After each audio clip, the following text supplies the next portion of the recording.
Oke, jadi untuk pekan ini kita sudah belajar tentang Java Swing.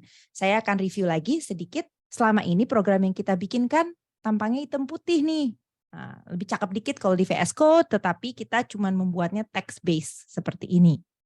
Nah, kurang estetik ya katanya kalau misalnya kita cuma pakai yang command line seperti ini, dan juga mungkin tidak mudah digunakan untuk orang yang non computer scientist. Jadi kita akan belajar di pekan ini, kita sudah belajar gimana sih caranya kita bisa menyusun komponen-komponen user interface. Tadi udah ada ya di video yang tadi saya tampilkan di depan. GUI itu adalah graphical user interface, sesuai namanya graphics, kita pakai graphics untuk menginterface dengan user. Nah, di dalam kelas DDP 2 ini, prinsip pertama yang mau diajarkan di dalam kuliah ini bukan Java programming ya, tetapi object oriented programming. Dan GUI di dalam Java itu sangat inline dengan konsep tersebut, karena ketika kita membayangkan GUI, kita membayangkan kita punya komponen, kita punya barang-barang. Saya mau taruh gambar di sebelah sini, saya mau taruh button di sebelah sini, ini semua objek. Jadi selama ini kita membayangkan objek dalam Java agak-agak abstrak ya, bahwa ada mahasiswa lah, ada nota, ada mesin cuci dan seterusnya. Ini malah kelihatan barang yang bisa dilihat ya, objek yang bisa saya lihat on my screen di user interface saya, dan dia sifatnya sama seperti objek-objek di Java. Dia punya properti, dia punya ciri-ciri, dan dia juga punya kemampuan atau hal-hal yang bisa dia lakukan. Dia punya method dan dia punya data field. Nah, yang diinginkan dengan merancang GUI ada 2. Jadi kita pertama perlu belajar adalah apa sih barang-barang yang bisa saya taruh, objek-objek apa aja sih yang bisa saya letakkan, komponen-komponen apa aja sih yang bisa saya letakkan, itu udah kita pelajari hari Senin yang lalu. Lalu kedua adalah event handling. Gimana kalau saya berinteraksi, saya klik, saya geserin kursor, something happen, begitu. Oke, sekarang kita udah punya komponen-komponennya. Tetapi komponen yang kita ketahui sekarang ini belum bisa ngapa-ngapain. Dan that's not the point. Nah, sekarang kita mau belajar event driven programming. Dari wordnya, kalimatnya ini coba kita lihat. Event driven. Programming yang di-trigger, di-drive oleh event. Apa sih itu event? Coba kita lihat. Nah, saya punya GUI nih kayak gini. Saya udah atur, ada frame, ada panel, panelnya saya kasih foto, saya punya tombol button di bawah. Maunya saya, kalau saya ngeklik nih ya, something happen. Maunya saya apa kek, nyimpen info kek. Intinya saya ingin program saya melakukan sesuatu gitu ya. Jadi ini adalah komponen kedua. Saya maunya program saya tuh responsif terhadap kejadian yang terjadi pada GUI. Nah, yang saya maksud kejadian ini adalah event. Dan untuk menghandle-nya, kita akan membuat objek-objek, akan melibatkan, melibatkan objek-objek berikut ini. Ini adalah suatu GUI. Nah, ini adalah buttonnya ada 2, OK dan cancel. Maunya saya terjadi sesuatu ketika saya klik OK. Nah, saya ngeklik OK nih, klik gitu ya. Saya punya event source object. Event saya berasal dari mana? Dari objeknya. Jadi komponen GUI-nya itu, button-nya itu adalah event source object. Lalu ketika itu terklik, terjadi sesuatu. Ada objek yang tergenerate dan itu adalah objek jenis event object. Jadi tergenerate dari, tadi saya ngeklik ya. Saya ngeklik suatu event source object, keluarlah, terjadilah suatu event object. Lalu saya perlu membuat event handler. Saya perlu membuat event handler, saya perlu membuat objek tertentu, yaitu event handler object. Nah, tergantung komponen apa yang diinteraksikan, tergantung event source objeknya dan komponennya apa, event yang tergenerate itu akan beda. Tergantung event yang tergenerate apa, handler yang perlu kita buat juga berbeda. Tenang, nggak usah dihafalkan. Saya juga nggak hafal, saya tidak expect kalian untuk hafal. Tetapi contoh yang paling umum adalah kalau tadi saya punya button, JButton ini, kalau saya klik, yang akan tergenerate adalah suatu event dengan jenis action event. Gitu ya, action event. Itu jenisnya. Lalu action event, ini kan action event, perlu dihandle dengan suatu listener, namanya action listener, dan ada method yang ada di dalam action listener itu, action perform, yang menerima object action event. Jadi ini dua tabel ini saya tidak expect kalian untuk hafal. Mungkin yang umum-umum ada bagusnya untuk diingat ya. Kalau J button kan action event itu sesuatu yang bisa diingat lah ya.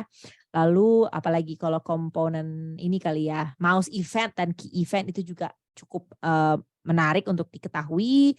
Lalu bahwa action event perlu dihandle dengan action listener dan mouse event, mouse listener. Saya rasa ini sesuatu yang ada baiknya diingat gitu ya. Tapi tidak perlu dihafal satu persatu method apa aja yang terlibat. Oke, sekarang saya mau membuat handlernya. Saya mau membuat handler untuk event yang terjadi. Apa sih namanya? Saya perlu membuat suatu listener. Jadi saya perlu nempelin sesuatu pada button saya. Kan saya maunya adalah kalau button do this diklik, something happen. Jadi hal pertama yang harus saya lakukan adalah saya harus tahu kalau itu keklik kan ya. Kalau enggak saya kan nggak tahu kalau dia udah keklik. Jadi button tersebut saya tambahkan benda yang namanya listener. Si listener itu seperti namanya, it's a listening. Dia nongkrongin button itu dan nunggu kejadiannya keklik nggak gitu. Dan jika keklik ya tadi action listener ya tadi, dia akan men-trigger method action perform. Dan di dalam method itulah yang kita isi apa sih yang kita inginkan terjadi ketika button itu diklik. Oke, ini adalah suatu potongan code contoh ya. Jadi saya membuat suatu JFrame. Yang jenis JFrame namanya saya kasih nama handle event gitu ya. Dan di dalam handle event saya ini konstruktornya saya menambahkan satu button dan satu panel gitu ya. Lalu saya juga menambahkan beberapa button lainnya. Ini titik-titik nggak saya taruh semua. Nah, ini yang paling penting. Potongan code ini adalah ketika saya men-trigger program saya, kan frame saya tergenerate ya, konstruktornya tergenerate gitu ya. Ini GUI-nya, nampilinnya. Nah, sekarang dari komponen-komponen yang ada pada tampilan saya, maunya saya adalah button OK ngapa-ngapain. Fine, kalau gitu si button OK perlu saya tambahkan listener. Saya add action listener, itu dia listener. Dan listener saya apa sih? Nah, listener saya kan saya tahu ini button. Berarti tadi saya tahu kalau button dia akan terjadi action event. Kalau action event perlu menggunakan action listener. Add action listener. Nah, maka saya perlu mendefinisikan action listener saya apa. Nah ini. Saya membuat kelas baru. Oke, listener class implements. Kenapa implements Bu? Karena action listener itu jenisnya apa? Action listener itu adalah interface. Jadi kita perlu implements. Gitu ya. Kita implements dan seperti tadi saya bilang, si listener yang sudah ditempelkan, dia akan nongkrongin button.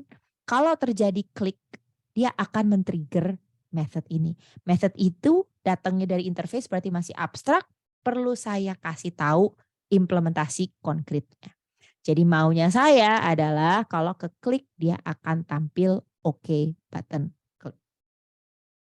Nah, di dalam potongan code ini kita udah lihat, oh saya membuat kelas baru ya untuk membuat listener ini. Nah, untuk melakukan implementasi listener, saya bisa melakukan beberapa cara. Saya bisa bikin inner class, saya bisa bikin anonymous inner class. Saya tidak akan bahas lambda expression dulu, kita tunggu akhir semester kalau ada waktu, kalau enggak kita skip dulu untuk DDP 2. Kalau inner class, saya akan langsung pindah ke demo ya kalau gitu ya. Saya akan langsung pindah ke demonya sebentar. Nah, saya akan tunjukkan ini handle event ya. Yang tadi ini adalah potongan code yang tadi saya buat. Jadi kita akan baca nih. Saya kasih nama handle event inner ya. Karena saya mau mendemokan inner class. Saya punya 2 button. Saya buat panel untuk nempelin button. Gitu ya, lalu saya tempelkan 2 button ini, saya add panel ke frame ya, ke JFrame. Nah, Saya ingin menempelkan atau meregister listener untuk nungguin 2 button saya. Jadi saya bikin 2. Saya bikin OK listener class, jadi dia nungguin button OK, dan cancel listener class. Dia nungguin button cancel. Nah, lalu di 2 button yang tadi udah saya add, saya tempelin. Oh, sekarang saya mengasosiasikan button OK dengan listener pertama, dan saya punya yang kedua itu saya listener kedua. Nah, apa sih ini OK listener class dan cancel listener class? Apa sih itu gitu kan? Nah, kita cek OK listener class itu apa? OK listener class adalah implement action listener. Dia kelas baru yang saya bikin dari interface ya. Dan maunya saya adalah ketika saya menangkap klikan, jadi kan dia nongkrongin ya button OK, oh ada yang ngeklik, dia akan ngeprint out OK button klik. Kalau cancel ya dia akan cancel button klik. Kita coba jalankan ya salah satu ini.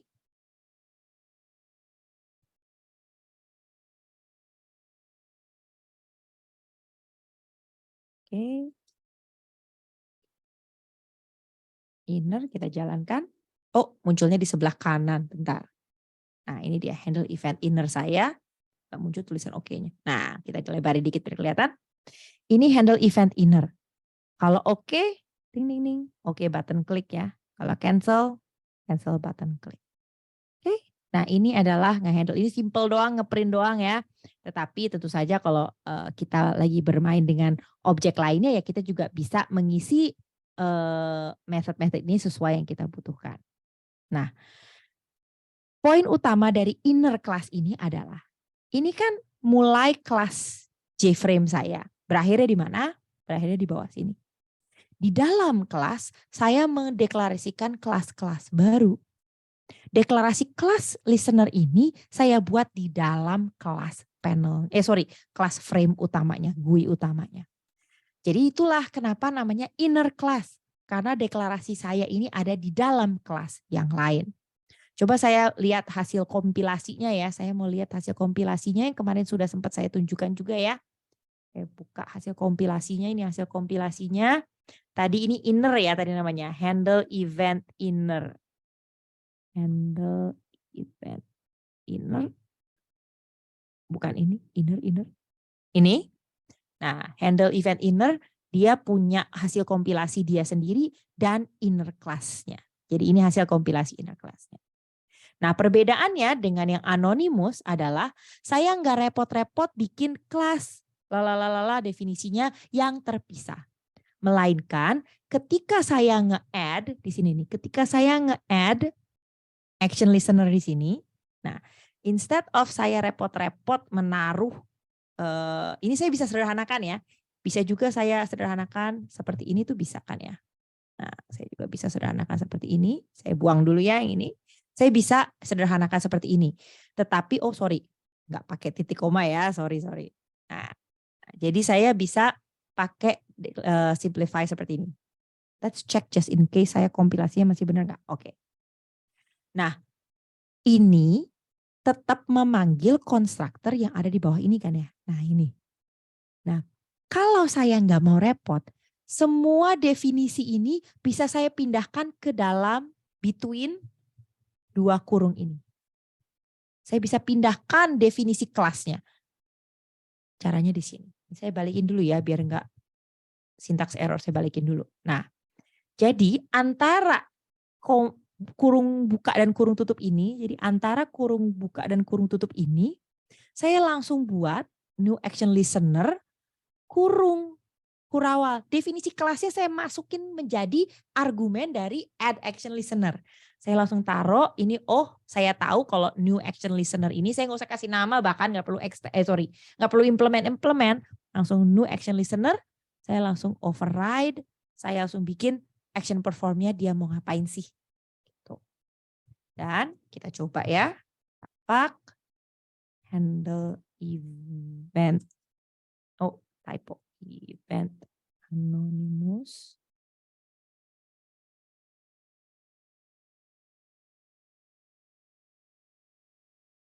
Kita jalankan dan munculnya di sebelah kanan lagi, sorry, di sini. Sama kayak yang tadi ya. Oke, cancel, tetap jalan. Dan ini adalah contoh, hasil kompilasinya ya, biar lengkap ya.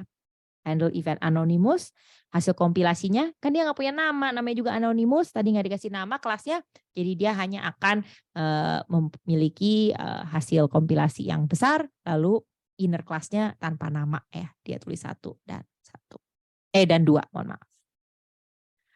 Oke, jadi kalau sejauh ini kita sudah bisa melakukan implementasi listener yang inner class maupun anonymous inner class. Saya akan skip ya yang ini tentang inner class dan anonymous. Nah, sampai sekarang handling yang kita lakukan baru untuk button ya. Padahal kan kita sudah tahu bahwa enggak cuman button yang bisa terjadi. Kita tahu bahwa ada keyboard event bisa jadi dan mouse event juga bisa jadi. Saya akan tunjukkan lewat demo aja ya, salah satu contoh masing-masing event tersebut. Jadi yang pertama adalah key event dulu ya, keyboard ya.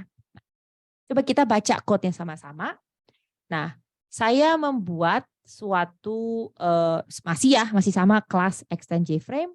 Lalu kita lihat, mohon maaf.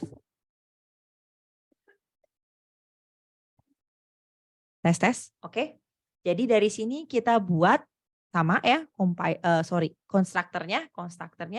Lalu saya melakukan add keyboard panel. Jadi saya bikin panel sendiri ya. Lalu keyboard panel saya mana sih? Coba kita lihat. Ini dia keyboard panel saya.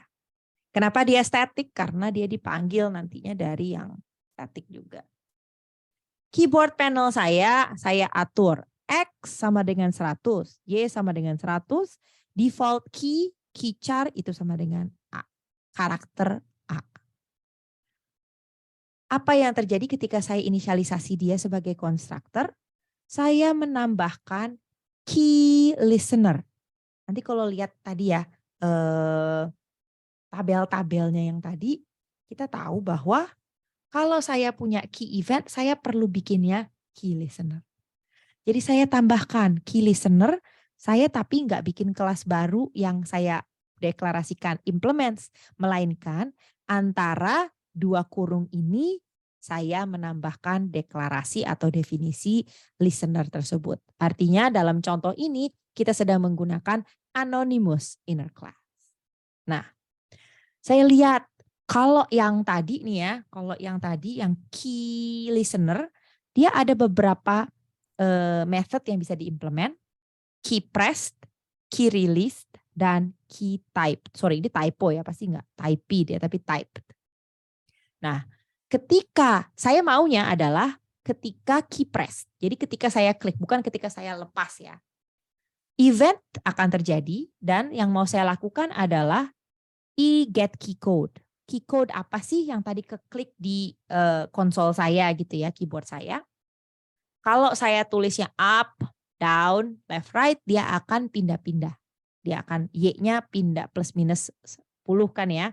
Ini plus kok plus minus, plus 10, Y-nya minus 10. Jadi Y dan X itu apa sih? Itu letak pertama kan, initial coordinates. Nah, default kalau bukan up, down, left, right, dia akan mengganti key char menjadi key char yang saya klik gitu kan. Key char yang default tadinya A, kalau saya klik dia akan berubah lalu di repaint, ditampilkan ulang. Begitu ya. Repaint itu yang tadi ya, repaint, paint component sama seperti contoh circle yang kemarin. Saya akan langsung demokan. Demo.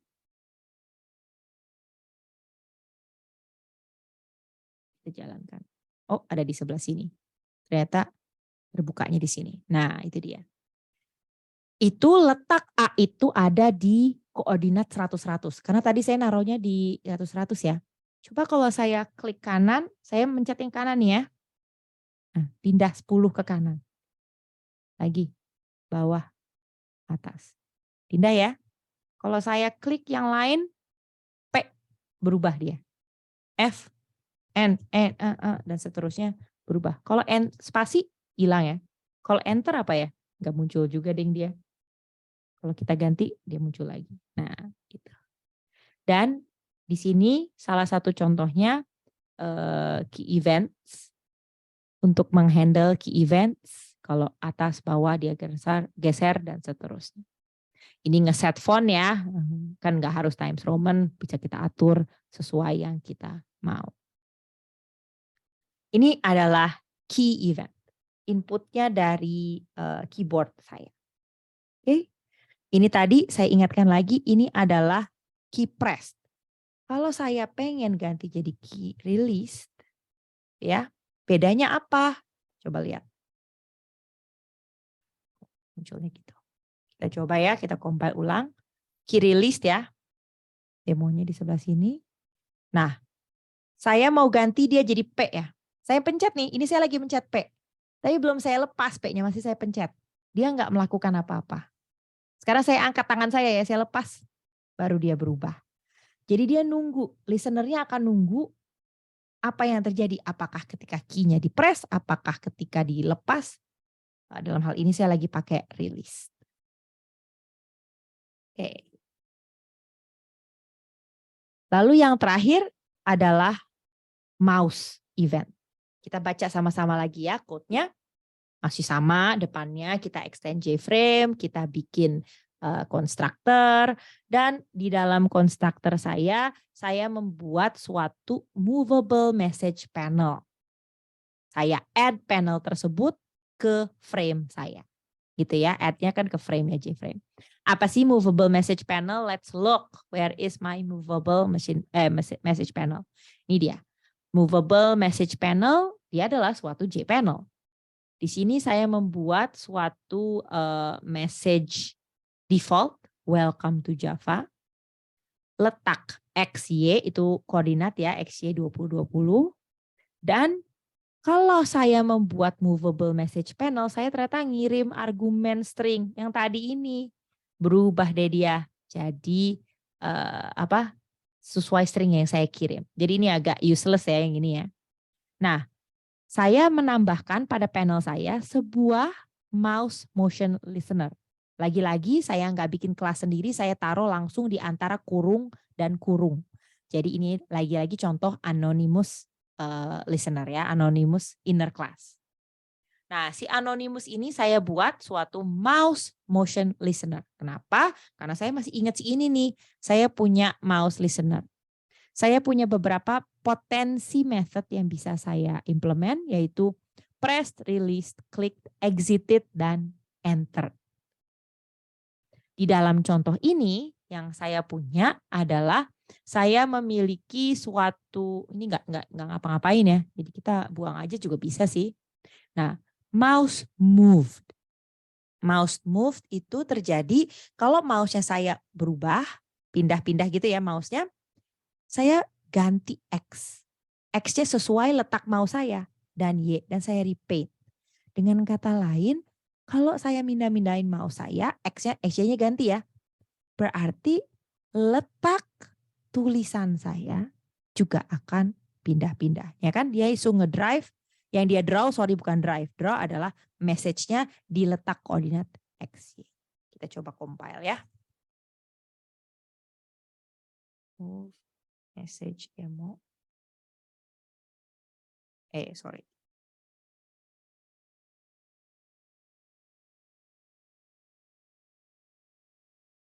Munculnya di sini nih. Oke, munculnya di sini. Nah, ininya lihat, dia akan pindah, tulisan saya akan pindah sesuai dengan mouse. Saya nggak lagi ngeklik mouse ya, mouse-nya nggak saya klik ya, tapi saya cuma geser, dan seterusnya. Karena event yang saya antisipasi adalah mouse move. Kapan mouse saya bergerak? Coba deh, kalau saya mau mindahin ini ke mouse drag, tentu saja akan beda nih event yang saya antisipasi. Kita coba recompile ya. Jalanin, munculnya di kanan ya. Lihat nih. Mohon maaf lahir batin, saya pindah, ini mau saya nggak ngapa-ngapain ya, nggak berubah. Tetapi kalau saya drag, saya klik nih ya, mau saya sekarang saya klik, iya ikutan pindah kan dia. Saya lepas di klikannya. Dia nggak ikutan pindah. Saya klik, ya pindah. Jadi di sini bisa kelihatan bahwa event yang ditunggu beda di sini. Saya mau something happen ketika mau saya drag atau ketika saya cuma mindahin. Kalau drag berarti saya sambil ngeklik. Sama dengan yang key tadi. Apakah maunya saya dia ketika saya ngepres atau ketika saya rilis. Dan di situ ada beberapa opsi yang bisa dilihat di sini. Lengkapnya lagi bisa dilihat di dokumentasinya. Oke, dan di situ ada contohnya ya tadi ya demonya untuk mouse event maupun untuk key-nya mana? Key-nya. Nah ini keyboard event maupun mouse event. Mouse press, release, enter, exit, or click. Begitu